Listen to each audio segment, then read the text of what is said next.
ನನಗೆ ಇಂಗ್ಲೀಷ್ ಅಷ್ಟು ಚೆನ್ನಾಗಿ ಬರಲ್ಲ, ಆದರೆ ಅವ್ರಿಗೂ ಬರಲ್ಲ ಅನ್ನೋಷ್ಟು ಗೊತ್ತಾಗುತ್ತೆ. ನನಗೊಬ್ಬರು ವಿದೇಶಿಯ ನೆದರ್ಲ್ಯಾಂಡ್ಸ್ನವ್ರು ಒಬ್ಬರು ಸ್ನೇಹಿತರಿದ್ದಾರೆ. ಅವರೊಂದ್ಸಲ ನಮ್ಮ ಕಾಲೇಜಿಗೆ ಬಂದಿದ್ದರು. ಕಾಲೇಜಲ್ಲಿ ಅವತ್ತು ನಾನು ಇರಲಿಲ್ಲ. ಅಲ್ಲಿ ಯಾರನ್ನೋ ಕೇಳಿದ್ದಾರೆ, ವಾಪಸ್ ಹೊರಟೋಗಿದ್ದಾರೆ. ನನಗೆ ಸಿಕ್ಕಿದಾಗ ಹೇಳಿದರು, ನಾನು ನಿಮ್ಮ ವಿದ್ಯಾಸಂಸ್ಥೆಗೆ ಬಂದಿದ್ದೆ. ಅವ್ರು ಕನ್ನಡ ಬರುತ್ತೆ, ಕಲಿತು ಮಾತಾಡ್ತಾರೆ. ನಾನು ನಿಮ್ಮ ವಿದ್ಯಾಸಂಸ್ಥೆಗೆ ಬಂದಿದ್ದೆ. ಅಲ್ಲೊಂದು ವೃಕ್ಷದ ಕೆಳಗೆ ಕೆಲವು ತರುಣ ತರುಣಿಯರು ಕುಳಿತು ಸಲ್ಲಾಪ ನಡೆಸುತ್ತಿದ್ದರು. ನಾನು ಅವರ ಬಳಿ ಹೋಗಿ ತಾವು ಬಂದಿದ್ದೀರೋ ಇಲ್ಲವೋ ಎಂದು ಕೇಳಿದೆ. ಅವರು ತಾವು ಹಾಜರಿಲ್ಲವೆಂಬ ವಿಷಯ ತಿಳಿಸಿದರು. ನಾನು ನಿರಾಶನಾಗಿ ಮರಳಿ ಬಂದು ಬಿಟ್ಟೆ ಅಂದರು. ಡಿಕ್ಷನರಿ ಪ್ರಕಾರ ಚೆನ್ನಾಗಿದೆ ಅವ್ರು ಮಾತಾಡೋದು. ನಾನು ಹೇಳಿದೆ, ನೀವು ಮಾತಾಡ್ತಿರೋದೆಲ್ಲ ಕರೆಕ್ಟಾಗಿದೆ, ಆದರೆ ಸಹಜವಾಗಿಲ್ಲ ಅಂದೆ. ಅದಕ್ಕೆ ಅವ್ರು ಹೇಳಿದರು, ನೀವು ಇಂಗ್ಲೀಷ್ ಮಾತಾಡುವಾಗಲೂ ನಮಗೆ ಹಾಗೆ ಅನ್ನಿಸುತ್ತದೆ. ನಾವು ಭಾಳ ಜನ ಏನು ಈ ವಿದ್ಯಾವಂತರದೊಂದು ಮೌಢ್ಯ ಇದೆ. ನಿಮಗೆ ಗೊತ್ತಾ, ನಾವು ಇಂಡಿಯಾದಲ್ಲೇ ಅಂತ ಸರ್ ಇಂಗ್ಲೀಷ್ ಚೆನ್ನಾಗಿ ಮಾತಾಡೋದು. ಆ್ಯಕ್ಚುಲಿ ನಾವು ಇಂಗ್ಲೆಂಡ್ನವ್ರಿಗಿಂತ ಚೆನ್ನಾಗಿ ಇಂಗ್ಲೀಷ್ ಮಾತಾಡ್ತೀವಂತೆ ಅಂತಾರೆ. ಇಂಗ್ಲೆಂಡ್ನವ್ರಿಗಿಂತ ನಾವು ಇಂಗ್ಲೀಷ್ ಚೆನ್ನಾಗಿ ಮಾತಾಡೋದಕ್ಕೆ ಸಾಧ್ಯ ಇಲ್ಲ. ಯಾಕೆಂದರೆ ಇಂಗ್ಲೀಷು ಈ ನೆಲದ ಭಾಷೆ ಅಲ್ಲ. ಅದರಿಂದ ಕನ್ನಡ ಭಾಷೆ ನಮ್ಮದು. ಬಂಧುಗಳೇ, ನನಗೆ ಅವಕಾಶ ಸಿಕ್ಕಿದಾಗ ಹಾಸ್ಯ ಮಾಡೋಕ್ಕೆ ಹೋಗ್ತೀನೋ ಯಾವುದಕ್ಕೆ ಹೋಗ್ತೀನೋ, ಕನ್ನಡದಂಥ ಅದ್ಭುತವಾದ ಭಾಷೆ ಇಲ್ಲ ಅಂತ ಹೇಳೋದಕ್ಕೆ ಹೋಗ್ತೀನಿ. ಕನ್ನಡದಲ್ಲಿ ಕುವೆಂಪು, ಬೇಂದ್ರೆ, ಮಾಸ್ತಿ, ಕೇಸ್ನ ಇಂಥ ಕವಿಗಳಿದಾರಲ್ಲ, ಅಡಿಗರು ಇಂಥ ಕವಿಗಳಿದಾರಲ್ಲ, ಅಭಿಮಾನ ಕೇಳ್ತಿಲ್ಲ ನಾನು. ಬಹಳ ದೊಡ್ಡ ವಿದ್ವಾಂಸರ ಮಾತು. ಜಗತ್ತಿನ ಯಾವ ಕವಿಗಳಿಗೆ ಹೋಲಿಸಿದ್ರು ಇವರೆಲ್ಲ ದೊಡ್ಡ ಕವಿಗಳೇ. ಕನ್ನಡದಲ್ಲಿ ರಾಜ್ಕುಮಾರ್ ಅಂತ ನಟ ಇದ್ದಾರಲ್ಲ, ರಾಜ್ಕುಮಾರ್ ಅಂತ ಕಲಾವಿದ ಇದ್ದಾರಲ್ಲ, ಪ್ರಪಂಚದಲ್ಲಿ ಅಷ್ಟು ಪಾತ್ರಗಳನ್ನು ಅಭಿನಯಿಸಿರುವ ಇನ್ನೊಬ್ಬ ಕಲಾವಿದ ಜಗತ್ತಿನಲ್ಲಿ ಎಲ್ಲಿಯೂ ಇಲ್ಲ.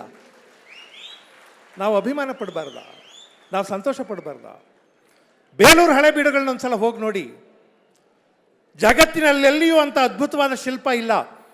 ಕಲ್ಲಿನಲ್ಲಿ ಕಣ್ಣೀರನ್ನು ಕೆತ್ತಿದ್ದಾನೆ ಕಲಾವಿದ. ಕಲ್ಲಿನಲ್ಲಿ ಕೆತ್ತುವಾಗ ಒಂದು ಮುಖದ ಮೇಲಿನ ನಾಚಿಕೆಯನ್ನು ಬಿಡಿಸ್ತಾನೆ. ನಾನು ನೋಡಿದ್ದೀನಿ, ಎಲ್ಲೋರದ ಗುಹೆಯಲ್ಲಿ ಈಶ್ವರ ಪಾರ್ವತಿ ಪಗಡೆ ಆಡ್ತಾ ಇರುವಂಥ ಒಂದು ದೃಶ್ಯ ಇದೆ. ನಿಮಗೆ ಗೊತ್ತಿರಲಿಲ್ಲ, ಎಲ್ಲೋರದ ಗುಹೆಗಳನ್ನು ಕೆತ್ತಿದವರು ಕನ್ನಡಿಗರು. ಪಾರ್ವತಿ ನಾಚ್ಕೊಂಡಿದ್ದಾಳೆ ಈಶ್ವರನ ಜೊತೆ.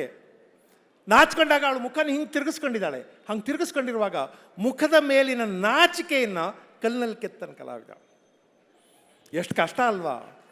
ಉಳಿ ಸುತ್ತಿಗೆ ಇಟ್ಕೊಂಡು ಕೆಲಸ ಮಾಡೋದವನು ಒಂದು ಏಟ್ ಹೆಚ್ಚು ಕಡಿಮೆ ಆಗಿಬಿಟ್ರೆ ಮುಖದ ಮೇಲಿನ ಆ ಭಾವ ಬರೋದಿಲ್ಲ. ಅದನ್ನು ಕೆತ್ತಿದವರು ಕನ್ನಡಿಗರು. ಇಂದ್ರಗಿರಿಯ ಮೇಲೆ ನಿಂತಿರುವ ಗೊಮ್ಮಟ ಇದಾರಲ್ಲ, ಆ ಗೊಮ್ಮಟ ಮೂರ್ತಿಯ ಮುಗುಳ್ನಗೆ ಇದೆಯಲ್ಲ, ಅದನ್ನು ಕೆತ್ತಿದ್ದು ಒಂದು ತಪಸ್ಸದು, ಒಂದು ಅದ್ಭುತವಾದ ತಪಸ್ಸದು. ಎಂಥದ್ದೊಂದು ಶಿಲ್ಪ ಪ್ರಪಂಚದಲ್ಲಿ ಎಲ್ಲಿಯೂ ಇಲ್ಲ. ಕನ್ನಡಿಗರು ಅಂತ ಖುಷಿ ಪಡಬಾರ್ದು ನಾವು? ಒಬ್ಬ ದೊಡ್ಡ ಕಲಾವಿದ, ಒಬ್ಬ ದೊಡ್ಡ ಶಿಲ್ಪಿ, ಒಬ್ಬ ದೊಡ್ಡ ಚಿತ್ರಗಾರ, ಎಲ್ಲರೂ ಕನ್ನಡದಲ್ಲಿದ್ದಾರೆ. ಒಬ್ಬ ದೊಡ್ಡ ಕವಿ, ಎಲ್ಲರೂ ಕನ್ನಡದಲ್ಲಿದ್ದಾರೆ. ಅಂಥದ್ದೊಂದು ಅದ್ಭುತವಾದ ಭಾಷೆ. ನಮ್ಮ ಹರಿಹರ ಅಂತ ಒಬ್ಬ ಅದ್ಭುತವಾದ ಕವಿ ಆತ, ರಗಳೆಗಳನ್ನ ಬರೆದ ಆತ. ಕನ್ನಡ ಭಾಷೆಗೊಂದು ಅದ್ಭುತವಾದ ಶಕ್ತಿ ಇದೆ. ಶಕ್ತಿ ಏನು ಅಂದರೆ, ತಾನು ಏನು ಹೇಳುತ್ತೋ ಅದನ್ನು ಅಭಿನಯಿಸುತ್ತೆ ಕನ್ನಡ. ಖಳದುಶ್ಯಾಸನ ಕೃಷ್ಣಲೋಹಿತ ಜಲಾಶ್ಲಿಷ್ಟಂ ಕುರುತ್ಪ್ರೋದ್ಭವ ಪ್ರಳಯಜ್ವಾಲಿ ಸುಯೋಧನವರು ಮಕುಟೋದ್ಘಟ್ಟ ಪ್ರತಿಜ್ಞಾಕ್ಷರಾವಳಿ ವಿನ್ಯಸ್ತ ವಿಶಾಲ ನಿಶ್ಚಲ ಶಿಲಾಸ್ತಂಭಂ ಕುರುಕ್ಷೇತ್ರದವಳು ಪ್ರಳಯೋಗ್ರಾಂತಕನಂತ ಅಗುರ್ವನ್ನು ಒಳಕೊಂಡಿರದಂ ಹಿಡಿಂಬಾಂತಕಂ. ನಾನು ಹಂಗೆ ಹೇಳಿದ್ರೆ ಅರ್ಥ ಆಗುತ್ತೋ ಬಿಡುತ್ತೋ, ಆದರೆ ಇದನ್ನು ಮಾತಾಡ್ತಾ ಇರೋರು ಭೀಮ, ದುರ್ಯೋಧನ, ರಾವಣ ಇಂಥ ಕ್ಯಾರೆಕ್ಟರ್ಗಳು ಅಂತ ಗೊತ್ತಾಗುತ್ತೆ. ಯಾಕೆಂದರೆ ಭಾಷೆನೇ ಅದನ್ನು ಹೇಳುತ್ತೆ. ಇದು ಯಾರು ಬರೆದ ಕಥೆಯೋ, ನನಗಾಗಿ ಬಂದ ವ್ಯಥೆಯು. ರಾಗ ಎಳಿತಿದ್ದಂಗೆ ದೀರ್ಘಾಕ್ಷರಗಳನ್ನು ಹೆಚ್ಚು ಬಳಸಿದ್ರೆ ಅದರಲ್ಲೊಂದು ಶೋಕ ಹುಟ್ಟುತ್ತೆ. ಕನ್ನಡ ಭಾಷೆ ಒಳಗಿರುವಂಥ ಪ್ರಿವಿಲೇಜ್ ಅದು, ಕನ್ನಡ ಭಾಷೆಗಿರುವಂಥ ಶಕ್ತಿ ಇದು. ದೋಣಿ ಸಾಗಲಿ ಮುಂದೆ ಹೋಗಲಿ ದೂರ ತೀರವ ಸೇರಲಿ ಬೀಸು ಗಾಳಿಗೆ ಬೀಳು ತೇಳುವ ತೆರೆಯ ಮೇಗಡೆ ಹಾರಲಿ. ಎಷ್ಟು ದೀರ್ಘಾಕ್ಷರಗಳಿವೆ ಲೆಕ್ಕಾಕಿ. ಆ ದೀರ್ಘಾಕ್ಷರಗಳಿದ್ದಾಗೆಲ್ಲ ಒಂದು ಭಾಳ ಪ್ರಶಾಂತವಾದ ವಾತಾವರಣ ಸೃಷ್ಟಿಯಾಗುತ್ತೆ. ಕನ್ನಡ ಭಾಷೆಯಲ್ಲಿರೋ ಶಕ್ತಿ ಅದು. ಅನಕ್ಷರಸ್ಥರು ಒಗಟುಗಳನ್ನು ಸೃಷ್ಟಿ ಮಾಡಿದ್ದಾರೆ. ನಮ್ಮೂರಲ್ಲಿ ಒಬ್ಬ ಹೆಣ್ಮಗಳು ನನಗೊಂದು ಒಗಟು ಹೇಳಿ ಉತ್ತರ ಹೇಳುವಂದು. ಹೇಳವ ಏನು ಒಗಟು ಅಂದೆ. ಉರಿಲಿಂಗ ದೇವರು ಬರೀ ನೆಲದೊಳಗೆ 3 ತಿಂಗಳು ಮುದ್ರಕೊಂಡು ಕೂತಿದ್ರಂತೆ. ನಮ್ಮ ಸಿದ್ಧಲಿಂಗಪ್ಪನವ್ರು ಗುಡ್ಲಿ ತೊಗೊಂಡೋಗಿ ಎದ್ದು ಬನ್ನಿ ಗುರುವೆ ಅಂತ ಎಬ್ಬಿಸ್ಕೊಂಡು ಕರ್ಕೊಂಡು ಬಂದು ಜಲಸ್ಥಾನ ಕರ್ಕೊಂಡೋಗಿ ಜಳಕ ಮಾಡಿಸಿ ಜುಟ್ಟು ಕೂದು ಜನವರ ಕತ್ತರಿಸಿ ಅರಸೀಕೆರೆ ಸಂತೆಗೆ ತಗೊಂಡೋಗಿ ಉರಿ ಅಂತ ಉರಿದಾಡ್ತಿದ್ರಂತೆ ಹೇಳುವುದು. ನಂಗೆ ಗೊತ್ತಾಗಲಿಲ್ಲ ಅಂದೆ. ಅದು ಗೊತ್ತಾಗ್ಲಿಲ್ವಾ?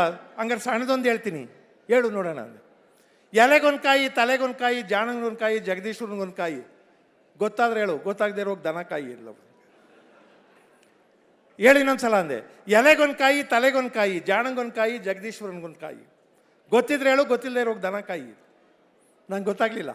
ಅವಳೇ ಹೇಳೋದು, ಎಲೆಗೊಂದು ಕಾಯಿ ಅಂದರೆ ಉಪ್ಪಿನಕಾಯಿ, ತಲೆಗೊಂದು ಕಾಯಿ ಅಂದರೆ ಸೀಗೆಕಾಯಿ, ಜಾಣಂಗೊಂದು ಕಾಯಿ ಅಂದರೆ ಪಗಡೆಕಾಯಿ, ಜಗದೀಶ್ವರನಿಗೊಂದು ಕಾಯಿ ಅಂದರೆ ತೆಂಗಿನಕಾಯಿ. ಅದು ಗೊತ್ತಾಗದೆ ಇರೋಗಿ ದನ ಕಾಯಿ ಇಂದವಳು. ಅವಳು ಹೇಳಿದ ಹೋಗ್ತು, ಉರಿಲಿಂಗ ದೇವರು ಬರೀ ನೆಲದೊಳಗೆ 3 ತಿಂಗಳು ಮುದ್ರಕೊಂಡು ಕೂತಿದ್ರಂತೆ. ಸಿದ್ಧಲಿಂಗಪ್ಪನವ್ರು ಗುದ್ಲಿ ತೊಗೊಂಡೋಗಿ ಎದ್ದು ಬನ್ನಿ ಗುರುವೆ ಅಂತ ಎಬ್ಬಿಸ್ಕೊಂಡು ಕರ್ಕೊಂಡೋಗಿ ಜಲಸ್ಥಾನ ಕರ್ಕೊಂಡೋಗಿ ಜಳಕ ಮಾಡಿಸಿ ಜುಟ್ಟು ಕೂದು ಜನವರ ಕತ್ತರಿಸಿ ಅರಸೀಕೆರೆ ಸಂತೆಗೆ ತಗೊಂಡೋಗಿ ಉರಿ ಅಂತ ಉರಿದಾಡ್ತಿದ್ರಂತೆ. ಹಂಗಂದ್ರೆ ಈರುಳ್ಳಿ ಉರಿಲಿಂಗ ದೇವರು. ಯಾಕೆಂದರೆ ಈರುಳ್ಳಿ ಲಿಂಗಾಕಾರವಾಗಿರುತ್ತೆ, ಕಚ್ಚಿದ್ರೆ ಉರಿಯುತ್ತೆ, ಅದಕ್ಕೆ ಉರಿಲಿಂಗ ದೇವರು. ಬರೀ ನೆಲದೊಳಗೆ 3 ತಿಂಗಳು ಮುದ್ರಕೊಂಡು ಕೂತಿದ್ರಂತೆ. ಈರುಳ್ಳಿ 3 ತಿಂಗಳು ಬೆಳೆ. ನಮ್ಮ ಸಿದ್ಧಲಿಂಗಪ್ಪನವ್ರು ಗುದ್ಲಿ ತೊಗೊಂಡೋಗಿ ಎದ್ದು ಬನ್ನಿ ಗುರುವೆ ಅಂತ ಎಬ್ಬಿಸ್ಕೊಂಡು ಕರ್ಕೊಂಡು ಬಂದು ಅದನ್ನ ಆಗತ್ತೆ ತೆಗಿತಾರಲ್ಲ, ಅದು ಜಲಸ್ಥಾನ ಕರ್ಕೊಂಡೋಗಿ ಜಳಕ ಮಾಡಿಸಿ ನೀರಲ್ಲಿ ತೊಳಿತಾರಲ್ಲ, ಅದು ಜುಟ್ಟು ಕೂದು ಜನವರ ಕತ್ತರಿಸಿ ಅದ್ರ ಬೇರು ಸೊಪ್ಪು ಕುಯ್ದಾಕ್ತಾರಲ್ಲ, ಅದು ಅರಸೀಕೆರೆ ತಗೊಂಡೋಗಿ ಉರಿ ಅಂತ ಉರಿದಾಡ್ತಿದ್ರಂತೆ. ಕನ್ನಡ ಎಷ್ಟು ಚೆನ್ನಾಗಿದೆ ನೋಡಿ. ನಾವು ಚೆನ್ನಾಗಿರೋ ಕನ್ನಡನೇ ಹೇಳ್ಕೊಡ್ಲಿಲ್ಲ. ನನಗೆ ಹೈಸ್ಕೂಲ್ನಲ್ಲಿ ಒಬ್ಬರು ಮೇಷ್ಟ್ರು ಹೇಳ್ಕೊಡ್ತಿದ್ರು, ಹರಿಹರನ ಪದ್ಯ ಅಂತ ನೆನಪಿಸ್ತಿದ್ದಲ್ಲ ನಾನು. ಅವನ ಪದ್ಯ ಹೇಳೋನು, ಈಶ್ವರ ಕುಣಿದ ಅಂತ ಒಂದು ಚಿತ್ರ ಬರುತ್ತೆ. ಈಶ್ವರ ಕುಣಿದ ಅನ್ನೋದನ್ನು ಅವ್ರು ಎಕ್ಸ್ಪ್ಲೈನ್ ಮಾಡಬೇಕಾಗಿಲ್ಲ, ಪದ್ಯನ ಓದಿದ್ರೆ ಸಾಕು ಗೊತ್ತಾಗುತ್ತೆ. ಈಶ್ವರ ಹೆಂಗೆ ಕುಣಿದ ಅಂದರೆ, ದಶಭುಜಮಂ ದಿಕ್ತಟಕಂ ಪಸರಿಸಿ ಯಶವ ಕರಂಗಳ ನೆತ್ತಲ್ ನೇಮಿಸಿ ಒಂದು ಪದಂಪ ತಾಳವನ್ನೊತ್ತಲ್ ಒಂದು ಪದಂ ಬ್ರಹ್ಮಾಂಡವನೆತ್ತಲ್ ಜಡೆಗಳು ಬೆಂಬಳಿ ವಿಡಿದಾಡುತ್ತಿರೆ ಮುಡಿಯೊಳು ಸುರನದಿ ತುಳ್ಕಾಡುತ್ತಿರೆ ಕಡುಜಲ್ ಕೊಳಕಂ ಕುಣಿದಾಡುತ್ತಿರೆ ಮುಸುಕುವ ಢಮರುಗ ಢಂಡನೆ ತಿಸುಳದೆ ಹರಿಯುವ ತಾರಂ ತಿರನೆ ತಿರುಗುತ್ತಿರೆ ಹೇಗಳ್ಳಿ ಎಡೆಯತ್ತಲ್ ಕರಿಯತೋ ಲಭವಂ ಜೋಹರಿಸಲ್ ಸರಸ ಜಭವನ ಶಿರಂಬೊ ಬಿಡುತ್ತಿರೆ ಸುರ ಶಿರೋಮಾಲೆಗಳು ಉಲುವುತ್ತಿರೆ ಪೊಂಗೆಜ್ಜೆಗಳ ರವಂ ಗುಲುಗುಲು ಗುಲುಕೆನೆ ತೊಂಗಲ ಗಂಟೆ ಢಣಂ ಢಣ ಢಣನೆ ಆಡಿದನ ಆಹಾ ಶಂಕರ ಆಡಿದನ ಗುಂಡನ ಮುಂದೀಶ್ವರ. ಪದ್ಯ ಅರ್ಥ ಆಗಬೇಕಾಗಿಲ್ಲ, ಆದರೆ ಭಾಷೆ ಅದೇನು ಹೇಳ್ತಾ ಇದೆ ಅಂತ ಅದನ್ನು ಹೇಳ್ಕೊಟ್ಬಿಡುತ್ತೆ. ಬಂಧುಗಳೇ, ನಾವು ಮಕ್ಕಳಿಗೆ Jack and Jill went up the hill to fetch a pail of water, Jack fell down and broke his crown ಹಂಗಂತ ಆಡಿದ್ರೆ ಖುಷಿ ಪಡ್ತೀವಿ, ಆದ್ರೆ ಗೋವಿನ ಹಾಡು ಕಲಿಸ್ತಿಲ್ಲ ಮಕ್ಕಳಿಗೆ. ನಾ ಭಾಳ ಸಲ ಹೇಳ್ತೀನಿ, 10 ಮಕ್ಕಳನ್ನು ಕೂರಿಸ್ಕೊಂಡು ಗೋವಿನ ಹಾಡು ರಾಗವಾಗಿ ಓದಿ. ಅದರಲ್ಲೂ ಪುಣ್ಯಕೋಟಿ ತನ್ನ ಕರುವನ್ನು ಬಿಟ್ಟು ಹುಲಿ ಹತ್ರ ಹೋಗುತ್ತಲ್ಲ, ಆಗ ಅವೆರಡರ ಸಂಭಾಷಣೆ ಬರುತ್ತಲ್ಲ, ಆ ಭಾಗವನ್ನು ಹಾಡುವಾಗ ಆ 10 ಮಕ್ಕಳಲ್ಲಿ 5 ಮಕ್ಕಳಾದರೂ ಕಣ್ಣೀರು ಹಾಕ್ತವೆ. ನಿಮ್ಮ ಮಗು ಕಣ್ಣೀರು ಹಾಕಲಿಲ್ಲ ಅಂದರೆ ಮಗು ನಾರ್ಮಲ್ ಆಗಿ ಬೆಳೀತಿಲ್ಲ ಅಂತ ಅಂದ್ಕೊಳ್ಳಿ ನೀವು. ಆದರೆ ಭಾವಕೋಶ ಸರಿಯಾಗಿಲ್ಲ ಅಂತ ಅಂದ್ಕೊಳ್ಳಿ. ಎಂಥ ಅದ್ಭುತವಾದ ಕಾವ್ಯ ಅದು ಅಂದರೆ, ಅದನ್ನು ಬರೆದ ಪುಣ್ಯಾತ್ಮ ಯಾರು ಅಂತ ಇಲ್ಲಿ ತನಕ ಗೊತ್ತಿಲ್ಲ. ನಾನು ಆ ಹಾಡನ್ನು ಹಾಡ್ಕೊಂಡು ಬೆಳೆದವನು, ಹಾಡಿ ಹಾಡಿ ಹಾಡಿ ಬಿಕ್ಕಿ ಬಿಕ್ಕಿ ಅಳ್ತಾ ಇದ್ದೆ. ನಮ್ಮ ನಿಧಾನವಾಗಿ ಕಾಡಿನೊಳಗೆ ಕಳ್ಕೊಂಡು ಹೋಗ್ಬಿಡ್ತಾನೆ ಕವಿ. ಎಷ್ಟು ಮರ ಗಿಡಗಳ ಹೆಸರು ಹೇಳ್ತಾನೆ ಅವನು. ಎಷ್ಟು ಮರ ಗಿಡಗಳಿವೆ, ನಮ್ಗೆ ಯಾವ ಮರ ಗಿಡ ಏನೂ ಗೊತ್ತಿಲ್ಲ, ಪ್ರಕೃತಿಯನ್ನೇ ನೋಡಲಿಲ್ಲ, ಮೋಡ ನೋಡಲಿಲ್ಲ, ಆಕಾಶ ನೋಡಲಿಲ್ಲ. ನಮ್ಮ ಮಕ್ಕಳಿಗೆ ಯಾವ ಕಾಲದಲ್ಲಿ ಮಳೆ ಸುರಿಯುತ್ತೆ, ಯಾವಾಗ ಮರ ಚಿಗುರುತ್ತೆ, ಯಾವಾಗ ಎಲೆ ಉದುರುತ್ತೆ, ಯಾವ ವಿವರಗಳು ಗೊತ್ತಿಲ್ಲ. ಆದರೆ ಅವ್ರು ನಾಲೆಡ್ಜಬಲ್, ಅವ್ರು 100ಕ್ಕೆ 100 ನಂಬರ್ ತಗೋತಾರೆ, ಆದರೆ ಪ್ರಕೃತಿಯನ್ನು ನೋಡಿಲ್ಲ, ಮರಗಿಡಗಳ ಹೆಸರು ಗೊತ್ತಿಲ್ಲ. ನಮಗೆ ಕಾಡಿಗೆ ಕರ್ಕೊಂಡೋದ್ರೆ ಎಲ್ಲ ಮರಗಿಡಗಳನ್ನು ಗೋವಿನ ಹಾಡನ್ನು ಕವಿ ಹೇಳ್ಬಿಡ್ತಾನೆ. ಸುಮ್ಮನೆ ನೋಡ್ಕೊಳ್ಳಿ, ಈ ಮರಗಳು ನಿಮಗೆ ಗೊತ್ತಾ ನೋಡಿ. ಎಕ್ಕೆ ಎಲಚಿ ಲಕ್ಕಿ ಗಿಡಗಳು, ಸೊಕ್ಕಿ ಬೆಳೆವ ಸೀಗೆ ಗಿಡಗಳು, ಉಕ್ಕಿ ಬೆಳೆವ ನೆಲ್ಲಿ ಗಿಡಗಳು, ತಕ್ಕೈಸಿ ತಾರಣ್ಯದಿ, ನಾಗಸಂಪಿಗೆ ಮಾವು ನೇರಳೆ ತ್ಯಾಗ ಚನ್ನಂಗಿ ಬನ್ನಿ ಪಾದರಿ ಬಾಗೆ ತಿಂತಿಣಿ ಮತ್ತೆ ಬಿಲ್ವವು ತಾಗಿ ಮೆರೆದುವರಣ್ಯದಿ, ಆಲ ಅರಳಿಯು ಅತ್ತಿ ಕಿತ್ತಳೆ ಜಾಲತತಿಗಳು ಅಗಿಲು ಶ್ರೀಗಂಧ ಬ್ಯಾಲ ಬೂತಳೆ ಬಿದಿರು ಬೂರಗ ಸಾಲುವನದಳು ಒಪ್ಪಿತು, ತೊಂಡೆ ತೊಟ್ಟಿಯು ಸೊಂಡೆ ಗಿಡಗಳು ಭೂಮಂಡಲದಳು ಬೆಳೆವ ತುಳಸಿಯು ಉಂಡು ಸಂತಸ ಗೊಂಬ ನೇರಳೆ ತಂಡದಿ ಮೆರೆದವು, ಆಡು ಸೋಗೆಯು ಕಾಡು ನುಗ್ಗೆಯು ರೂಢಿಯಿಂದಲೇ ಬೆಳೆವ ತಗ್ಗಿಯು ನೋಡಲು ತೆಂಗಿನ ಮರ ಕೂಡಿ ಬೆಳೆದವರು ಮೊಲ್ಲೆ ಮಲ್ಲಿಗೆ ಮುಗುಳು ಸಂಪಿಗೆ ಚೆಲ್ವ ಜಾಜಿಯು ಸುರಗಿ ಸುರವನ್ನೇ ಎಲ್ಲಿ ನೋಡಲು ದವನದಾವನ ಅಲ್ಲಿ ಮೆರೆದುವರಣ್ಣಿದಿ, ನಿಂಬೆ ನೇರಳೆ ಹಲಸು ಬೇಲವು ಅಂಬರಕ್ಕೆ ಹರಿವ ಅಡಕೆಯು ತುಂಬಿ ತುಳುಕುವ ತೆಂಗಿನ ಮರ ಸಂಭ್ರಮಾದಳು ಇದ್ದವು. ಎಷ್ಟು ಮರ ಗಿಡ ಇದಾವೆ ನೋಡಿ ಇಲ್ಲಿ. ನಮ್ಗೆ ಯಾವ ಮರ ಗಿಡ ಗೊತ್ತಿಲ್ಲ, ಹಕ್ಕಿ ಪಕ್ಷಿ ಗೊತ್ತಿಲ್ಲ, ಪ್ರಾಣಿಗಳು ಗೊತ್ತಿಲ್ಲ. ನಮ್ಮಲ್ಲಿ ಎಷ್ಟೋ ಮಕ್ಕಳಿಗೆ ಕತ್ತೆ ಕುದುರೆ ಎರಡು ಬೇರೆ ಬೇರೆ ಅಂತಲೇ ಗೊತ್ತಿಲ್ಲ. ಎರಡೂ ಒಂದೇ ಥರ ಇದೆಯಲ್ಲ, ಇದು ಬೇರೆ ಕಲರ್ ಕತ್ತೆ ಅಂತಂತದ್ದು ಕುದುರೆ ನೋಡಿದ್ರೆ, ಅಥವಾ ಕುದುರೆನ ಕತ್ತೆ ತೋರಿಸಿದ್ರೆ ಇದು ಬೇರೆ ಕಲರ್ ಕುದುರೆ ಅಲ್ವಾ ಅಂತವೆ. ಜಗತ್ತನ್ನೇ ತೋರಿಸ್ಲಿಲ್ಲ ನಾವು.